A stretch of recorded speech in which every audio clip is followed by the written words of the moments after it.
कमर कस ली है। जहां बीजेपी उपचुनाव की रणनीति को लेकर मंथन कर रही है, वहीं कांग्रेस भी बड़ी बैठक करने जा रही है। पूर्व मुख्यमंत्री और कांग्रेस अध्यक्ष कमलनाथ गुरुवार को उपचुनाव क्षेत्र प्रभारी के साथ बैठक कर रहे हैं और बैठक राजधानी भोपाल में कमलनाथ के आवास पर बैठक शुरू हो चुकी है।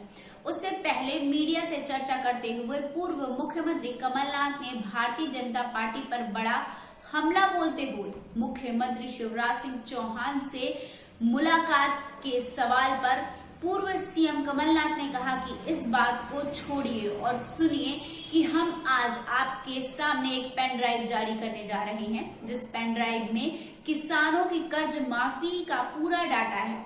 यह पेन ड्राइव भाजपा के आरोपों का जवाब देने के लिए तैयार किया गया है। आगे कमलनाथ ने कहा, हमने पिछले 4 महीने का पूरा समय लगाकर अपने संगठन को मजबूत किया है। उन्होंने कहा कि होने वाले उपचुनाव को मैं उपचुनाव और आम चुनाव नहीं मानता हूं। यह चुनाव प्रदेश की प्रतिष्ठा का चुनाव है।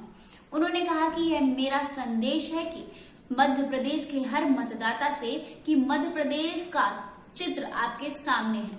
15 साल का चित्र भी आपके सामने है और 15 महीने का भी चित्र उनके सामने है, जिसमें हम परिचय दिया है कि अपने नीति और चरित्र का। कमलनाथ ने कहा कि कमलनाथ का साथ ना दें, कांग्रेस पार्टी का साथ ना दें, लेकिन सच्चाई का साथ जरूर दें। कमलनाथ ने कहा कि सौदे की राजनीति से चुनाव कितना कलंकित हुआ है और सरकार का सौदा किया गया, यह सबको पता है। क्या यह भारतीय जनता पार्टी वाले जानते जनता से कह सकेंगे कि हमने सौदा किया है? इसीलिए उन्होंने इस्तीफा दिया है।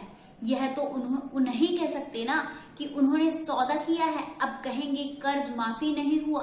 पूरी बात स्पष्ट है। मेरे पास पेन ड्राइव है और यह पेन ड्राइव सबको देना चाहता हूं। मालूम तो हो, सुबह 11 बजे से कमलनाथ के बंगले में यह बैठक चल रही है। इस बैठक में सभी 27 विधानसभा सीटों की मौजूदा स्थिति, विधानसभा प्रभारी के विधानसभा वारी फीडबैक, आगामी रणनीति और भाजपा को जवाब देने की रणनीति पर चर्चा की जा रही है। पिछले 4 महीनों में अपना पूरा समय लगाया है कि अपना संगठन मजबूत हो। हम जानते हैं कि हमारा मुकाबला भारतीय जनता पार्टी के संगठन से है। भारतीय जनता पार्टी की उपलब्धियों से नहीं है, उनकी कोई उपलब्धि नहीं है। ये चुनाव, मैं इसे उपचुनाव नहीं मानता, ये आम चुनाव नहीं है। ये चुनाव मध्य प्रदेश के भविष्य का है और यही मेरा संदेश है मध्य प्रदेश के हर मतदाता को कि मध्य प्रदेश का चित्र उनके सामने है।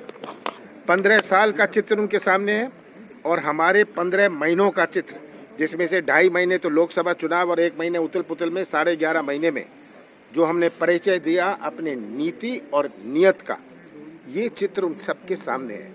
कमलनाथ का साथ ना दें, कांग्रेस पार्टी का साथ ना दें, पर सच्चाई का साथ दें। ये सच्चाई पहचाने और सच्चाई का साथ दें, क्योंकि इस चुनाव, इस 27 सीटों का चुनाव जुड़ा हुआ है मध्य प्रदेश के भविष्य।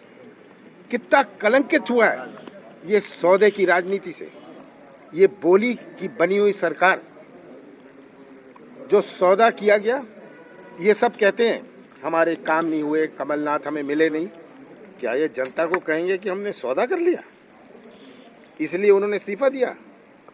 ये तो नहीं कह सकते कि इन्होंने सौदा किया। तब कहेंगे कि कर्जा माफ नहीं हुआ। बात स्पष्ट है और मेरे पास इसकी पेन ड्राइव है। मैं सबको ये पेन ड्राइव देना चाहता हूँ। हमने 26 लाख किसानों का कर्जा माफ किया, 26.5 लाख किसानों का कर्जा माफ किया। ये है पेन ड्राइव जिसमें हर किसान का नाम है, उसका गांव है, बैंक का है, कितना कर्जा माफ हुआ। और लोग आरोप लगाएंगे। अभी ग्वालियर में बड़े बड़े भाषण हुए, जिन्होंने खुद कर्जा माफ के कार्यक्रम किए, वो कहते हैं कर्जा माफ नहीं हुआ इसलिए हमने कांग्रेस छोड़ दी। ये झूठ की राजनीति, मीडिया की राजनीति, ये अब अपने प्रदेश में चलने वाली नहीं है। आज का नौजवान जो है अपने भविष्य को सुरक्षित रखना चाहता है। आज का नौजवान पहचानता है, आज का नौजवान जानता है कि उनके भविष्य के साथ 15 साल में कितना खिलवाड़ हुआ है। तो ये सब चीज़ें आज जनता के सामने हैं और ये जो प्रचार की राजनीति है, नौटंकी की राजनीति है, आज सब समझ रहे हैं कि कैसे हमारे संविधान और प्रजातंत्र से खिलवाड़ किया गया है और इससे जुड़ा हुआ है भविष्य, अपने देश का भविष्य, कि मध्य प्रदेश में का ऐसा पहचान होनी कि यहाँ की राजनीति बिकाऊ है। अगर राजनीति बिकाऊ है तो सब कुछ बिकाऊ है। मध्य प्रदेश की पहचान, मेरा प्रयास था विश्वास, एक नया विश्वास बने, माफिया से मध्य प्रदेश की पहचान ना बने, मिलावट से मध्य प्रदेश की पहचान ना पड़े। ये मोर्चा मैंने खोला था कि माफिया मुक्त मध्य प्रदेश होए, मिलावट मुक्त मध्य प्रदेश हो, यही मेरा प्रयास था। और पिछले 4 महीनों में जो संगठन का मैंने प्रयास किया है, मुझे पूरा विश्वास है कि कांग्रेस परिवार का हर सदस्य ये संदेश हर मतदाता तक पहुंचाएगा। सर, आप सदस्यता अभियान का, लेकिन उसको परमिशन ना दी इन लोगों ने ग्वालियर में कांग्रेस के सदस्य जो अभियान। देखिए, ये प्रशासनिक उपयोग करेंगे और मैं तो हर कर्मचारियों के मीडिया के माध्यम से कहना चाहता हूं कि ये पुलिस अधिकारी हों या कोई कर्मचारी अधिकारी हों, ये सब का हिसाब लिया जाएगा। ये पुलिस वाले अपनी वर्दी की इज्जत करें, कर्मचारी अपनी शपथ की इज्जत करें और निष्पक्ष होके। कांग्रेस का कार्यकाल भी रहा, हमने कभी प्रशासन का इस प्रकार से दुरुपयोग नहीं किया जिस प्रकार का दुरुपयोग किया जा रहा है। और सब ये याद रखें कि एक एक चीज इनकी रिकॉर्ड में आ रही है, इनको भी अपना भविष्य सुरक्षित रखना है। इन सब का हिसाब किताब लिया जाएगा। सर्वे हुआ है उसका क्या? सिंधिया जी को दिव्य ज्ञान हुआ है काफी लंबे अरसे बाद कि भ्रष्टाचार हुआ 1.5 साल। अब भ्रष्टाचार किसने किया, अब ग्वालियर वालों